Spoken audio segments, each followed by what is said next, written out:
Hey y'all, welcome back to the party. It's me, your girl, BrittReacts, and today we are reacting to the Star-Spangled Banner as you've never heard it. Let's see what's gonna happen.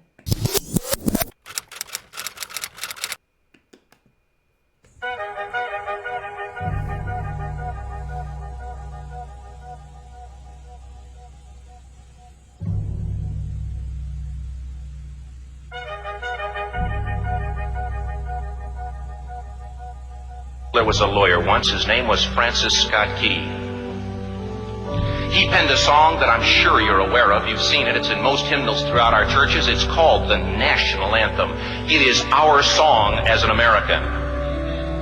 We go, however, to a ball game. We stand in our church services and we sing the words of that song, and they float over our minds and our lips, and we don't even realize what we're singing. Most of us have memorized it as a child. But that's very true. What I did not know was that this is in hymns and people sing it or sang it in church. I never knew that. As a girl who grew up in church, I never sang the Star-Spangled Banner in church. I did not know that. I didn't know. I guess it was kind of pinned at first as a... That's so interesting. This is true. I think this is the same for the Pledge of Allegiance here in the States. You learn it because you're told to learn it in a lot of cases. Not for everyone, but in a lot of cases. And I think... not probably until recently when you know, the Panadana happened and people started to really be vocal about how they felt about things in our country. Did I really even, honestly, I'm being very honest, think about the words to any of kind of what we sing in honor of our nation. So I can... and I don't know if that makes me guilty of anything. I just think it's a fact. I just think it's true. You know, you go to school, they teach you the Pledge of Allegiance, and you say it every single day because you're told to. And I don't remember being told or explain the significance, the reason, or anything like that. And that could just be my memory. But yeah, I'm about to learn a lot. I can tell. Minds in our lips, and we don't even realize what we're singing. Most of us have memorized it as a child, but we've never really thought about what it means. Let me tell you a story. Francis Scott Key was a lawyer in Baltimore. The colonies were engaged in vicious conflict with the mother country, Britain. Because of this conflict and the protractedness of it, they had accumulated prisoners on both sides. The American colonies had prisoners and the British had prisoners. And the American government initiated a move. They went to the British and they said, let us negotiate for the release of these prisoners. They said, we want to send a man out to discuss this with you. They were holding the American prisoners in boats about 1,000 yards offshore. Holding the prisoners in boats. That is awful. You know, with history is so interesting because, like, you think about, I think most people who think about historic events, it's hard to imagine it happening in the times. Like, we think about things and how they are right now and all the technology and access that we have, but there was none of those things back then. So you just think about being on a crowded boat, no air conditioning, probably no good food, like just the things that we take for advantage, for granted every day. This is legit a social studies lesson, y'all. I'm kind of excited. I used to really love social studies in school.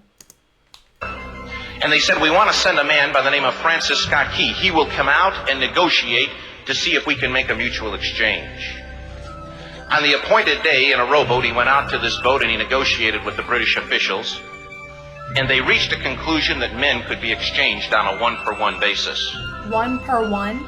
Francis so one Scott man Key, at a jubilant time? with the fact that he'd been successful, went down below in the boats, and what he found was a cargo hold full of humanity, men. And he said, men, I've got news for you tonight. You're free. He said, tonight I have negotiated successfully your return to the colonies. He said, you'll be taken out of this boat, out of this filth, out of your chains. As he went, something is telling me that this is not going to go the way that he thought. This story is, either I don't remember or I probably just don't remember. Graduated high school a long, long time ago. Went back up on board to arrange for their passage to the shore. The admiral came and he said, we have a slight problem. He said, we will still honor our commitment to release these men, but it'll be merely academic after tonight. Academic? It won't matter.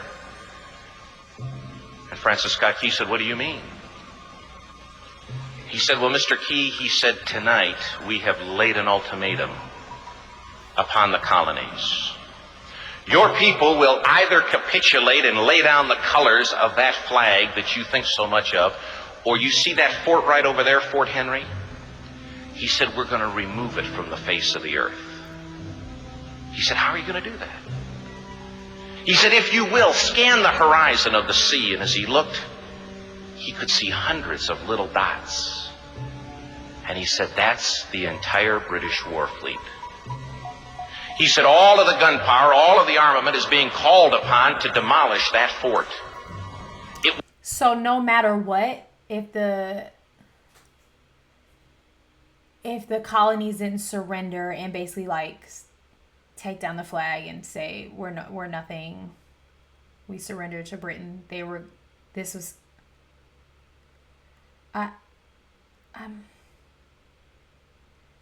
wow. We'll be here within striking distance in a matter of about 2.5 hours. He said, the war is over. These men would be free anyway. He said, you can't shell that fort. They'll be free at last. He said, that's a large fort. He said, it's full of women and children. He says, it's predominantly not a military fort. He said, don't worry about it. They said, we've left them a way out. And he said, what's that? He said, do you see that flag way up on the rampart? He said, we have told them that if they will lower that flag, the shelling will stop immediately.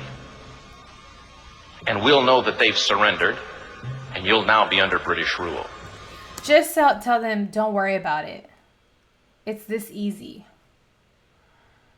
All these people have... Jeez Louise, this is crazy. Francis Scott Key went down below and told the men what was about to happen. And they said, how many ships? He said, hundreds. The ships got closer. Francis Scott Key went back up on top and he said, men, I'll shout down to you what's going on as we watch. As twilight began to fall, and as the haze hung over the ocean as it does at sunset, suddenly the British war fleet unleashed. He says the sound was deafening. There were so many guns that there were no reliefs. He said it was absolutely impossible to talk or hear. He said suddenly... There were so many guns, there were no reliefs. So like, there wasn't ever any stop for like reloading. There were that many guns, is what he's saying. They're like... Wow. I can't even imagine. Wow. No reliefs. He said it was absolutely impossible to talk or hear. He said suddenly the sky, although dark, was suddenly lit. And he says from down below, all he could hear the men, the prisoners, saying was, tell us where the flag is. What have they done with the flag?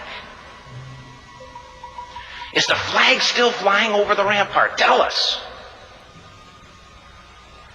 1 hour, 2 hours, 3 hours into the shelling. Every time the bomb would explode and it would be close to the flag, they could see the flag in the illuminated red glare of that bomb. Oh, wow. And Francis Scott Key would report down to the men below, it's still up. Wow. It's not down. The admiral came and he said, your people are insane. He said, what's the matter with them? Your people are insane. What's the matter with them? This is, I guess, probably the picture of belief in something, right? Which I think a lot of us have lost. The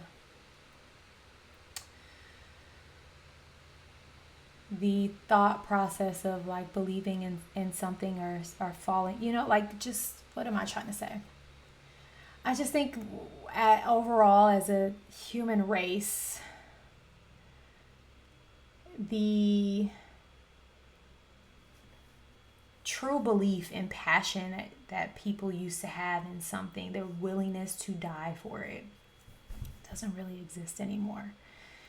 Everything is conditional, everything is negotiable, everything is, and in this case it feels like the colonies were like, we are willing to die before we take that flag down.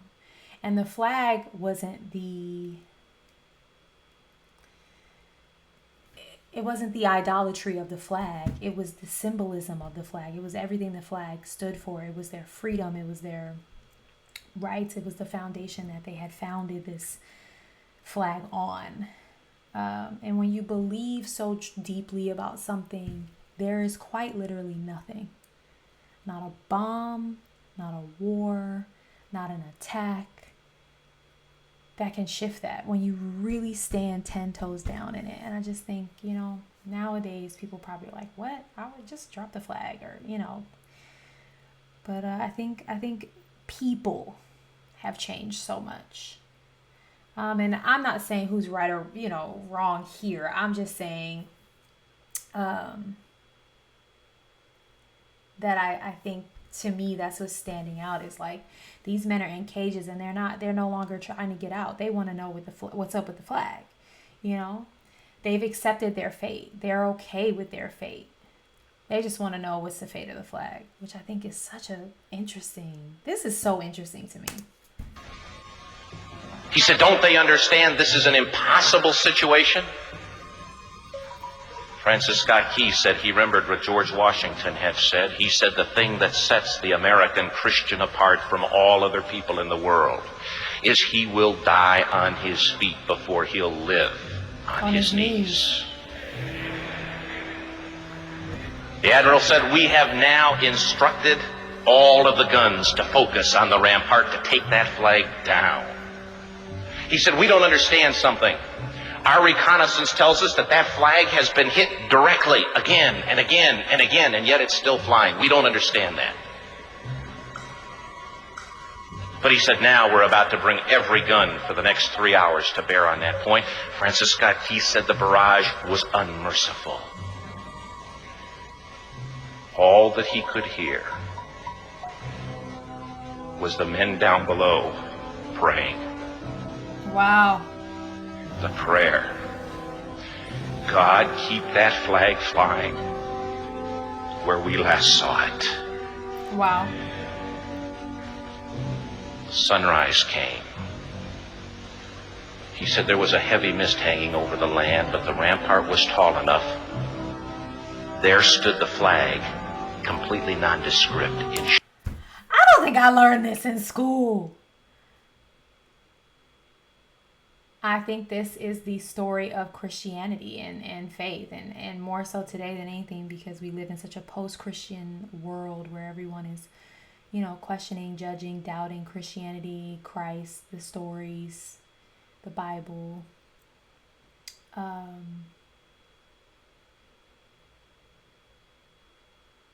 This is deep. I don't know what else to say. This is a story of faith. Wow. Shreds. The flagpole itself was at a crazy angle, but the flag was still at the top. Francis Scott Key went aboard and immediately went into Fort Henry to see what had happened. What he'd found had happened was that flagpole and that flag had suffered repetitious direct hits. And when it had fallen, but men, fathers, who knew what it meant for that flag to be on the ground, although knowing that all of the British guns were trained on it, walked over and held it up humanly until they died. Wow. Their bodies were removed and others took their place. Francis Scott Key said what held that flagpole in place at that unusual angle were patriots' bodies. He penned the song, "Oh, say can you see by the dawn's early light what so proudly we hailed at the twilight's last gleaming. Or the rocket's red glare, the bombs bursting in air, gave proof through the night that the flag was still there. Oh, say, does that star-spangled banner yet fly and wave o'er the land of the free and the home of the brave. The debt was demanded, the price it was paid. Oh, say, can you see by the dawn's early light what so proudly we hailed at the twilight's last gleaming, whose broad stripes and bright stars through the perilous fight o'er the ramparts we watched were so gallantly streaming, and the rockets spread clear, the bombs bursting in air gave proof through the night that our flag was still there. Oh, say, does that star-spangled banner yet wave o'er the land of the free and the home of the brave? Wow. Oh, say, does that star-spangled banner yet wave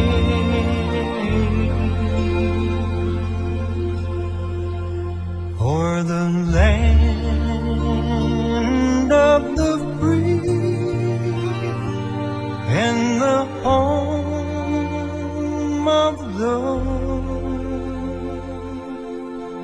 brave? Wow.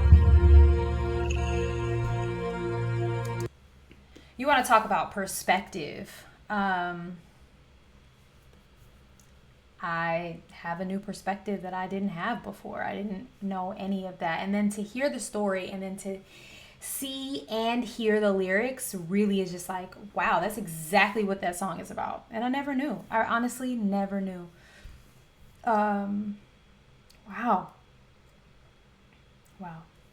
Yeah, I think I'm like processing in real time. Y'all are watching me process just kind of like all that information, the visualization of it all, and then the lyrics. So yeah, it is definitely the Star-Spangled Banner as I've never heard it before.